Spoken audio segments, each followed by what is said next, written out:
대장동 의혹을 두고 마치 이 검사 시절 취조하듯이 이재명 후보를 거세게 몰아붙였던 윤석열 후보였습니다만, 하지만 윤석열 후보 역시 다른 후보들의 질문에 진땀을 빼는 모습을 보인 순간도 여럿 있었습니다. 청약 점수 만점이 몇 점인지 아십니까? 40점으로 알고 있습니다. 예, 84점인데요. 84점에. 예. 네. 그럼 혹시 작년에 서울 지역 청약 커트라인이 어느 정도인지 혹시 아시는지요? 글쎄 뭐 거의 만점에 거의 다 돼야. 62.6점입니다, 사실. 이 아리백에 대해서는 어떻게 대응하실 생각입니까? 네. 알리백에 대해서는. 다시 한번 말씀해 주시죠. 알리백. 알리백이 뭐죠?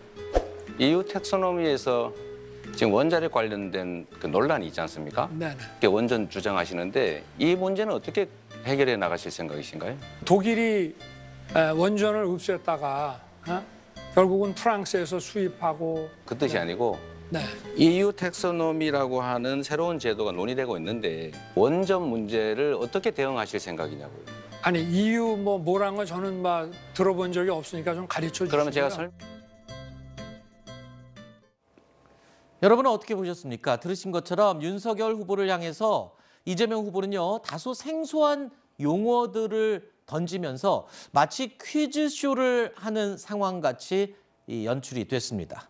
특히 이재명 후보 지지자들이 모인 온라인 커뮤니티에서는요, 이 재생에너지 캠페인인 R200을 영어 R과 숫자 200으로 잘못 표기를 하면서 윤석열 후보를 비판하는 촌극이 벌어지기도 했는데요.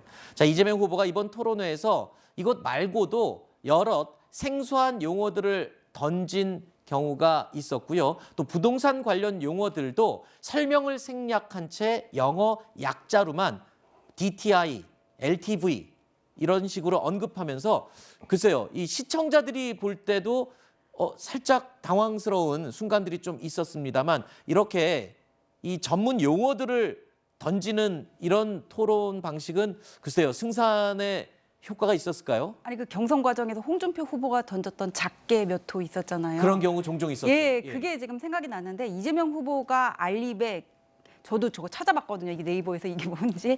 근데 던진 의도는 이제 생각이 들어요. 추정이 가능해요. 이게 유능한 경제 전문가로서의 이미지를 부각시키고 윤 후보가 행정에 대해서 무지함을 드러내기 위한 어떤 그런 방책이었다고 보여지는데 별로 현명하지는 않았다고 봅니다. 왜냐하면 알리백이라든지 EU 텍소노미 같은 것들도 국민들이 잘 몰라 현실에 와닿지 않는 체감이 덜 되는 건데, 지금 우리는 부동산이라든지 일자리 그런 것들과 관련해서 유능한 경제 전문가라면 거기에 대해서 어떤 대안을 내놓고 어떻게 대처할지가 궁금한데, 그런 게 아니라 이런 어려운 용어, 본인도 토론 전에 이렇게 외운 것들을 가지고 이거 아니 너는 나는 안다 이런 식으로 보이는 거는 또 국민을 희롱하는 걸로 볼 수도 있거든요. 좀 조롱하는 걸로도.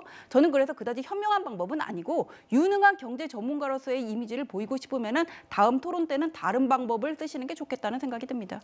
네, 그 아리백 문제에 대해서 좀 말씀을 드려야 될 것 같은데, 네. 저는 윤석열 후보가 아리백 모른다라고 한 것은 흉은 될 수 없다고 봅니다. 네. 그거 환경운동 하시는 분들 중에서도 모르시는 분들 있을 수 있습니다. 네. 근데 이제 윤석열 후보의 추후 대응에서 좀 문제가 발생했다라고 보여지는데, 아리백에 대해서 모른다고 했는데 그다음에 아는 척한 것이 좀 문제였어요. 예를 들면 아리백에 대해서 이제 현실적으로 가능하지 않다라는 말을 했는데, 아리백은 재생 가능 에너지를 100% 사용해서 제품을 생산하는 기업들의 시도를 얘기하는 거고, 현실로 분명히 나타나고 있는 건데 가능하지 않다. 그 내용을 모른다고 하면서 가능하지 않다라고 섣불리 답변한 게 있고, 그다음에 이제 재생 가능 에너지뿐만 아니라 쉽게 얘기해서 탈탄소면 되는 거 아니냐, 그러니까 원전도 되는 거 아니냐, 이런 식으로 또 대응을 했는데, 그러니까 세계적인 추세는 이런 겁니다. 재생 가능 에너지는 필히 확충하고 원전은 과도 에너지로서 인정한다. 이게 흐름인데, 윤석열 후보나 국민의힘 측에서 지나치게 재생 가능 에너지에 대한 무시를 하다 보니까 네. 원전이면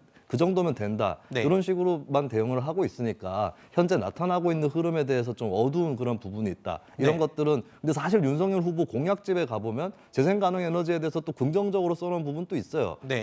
이것들이 자꾸 상충이 되고 있다라고 하는 거. 이 부분은 내부적으로도 좀 정리가 필요하다고 봅니다. 아니 긍정적으로 볼 수 있는 부분이 있다는 것과 100% 대체하겠다는 거는 좀 다른 얘기인 것 같거든요. 그다음에 알리백과 관련해서 이재명 후보가 설명을 한 다음에 윤석열 후보가 거기에 대해서 100% 가능한가 의문을 제기한 걸로 제가 알고 있거든요. 그다음에 그와 재생 가능 에너지와 관련해서도 뭐 탄소 중립과 관련해서도 이재명 후보 공약을 보면은 기본소득 재원으로 탄소세를 거둔다는 거, 탈원전을 감원전으로 말 바꾼 거 외에 특별히 뭐 이렇게 실현 가능이 있다고 그렇게 와닿는 부분이 없어가지고는 이 부분에 대해서는 양 진영 간 좀 더 연구가 필요한 알겠습니다. 부분이 아닌가 생각이 들습니다. 알겠습니다. 잠깐만요. 그러니까 아리백의 100에 대해서 이거 네. 기업 단위에서 시도를 하는 네. 그리고 그런 노력들이 장려가 돼서 세계적으로 확충이 된다는 거지 100% 재생 가능 에너지를 전 세계적으로 혹은 한 국가에서 다 한다 이런 의미는 아니었어요. 알겠습니다. 네. 어쨌든 간에 어제 토론회를 계기로 RE100 리뉴어블 에너지 100% 그러니까 재생 에너지로 기업들의 에너지를 100% 전환시킨다라는 상식 사실은 저도 이번에 정확하게 알게 됐습니다.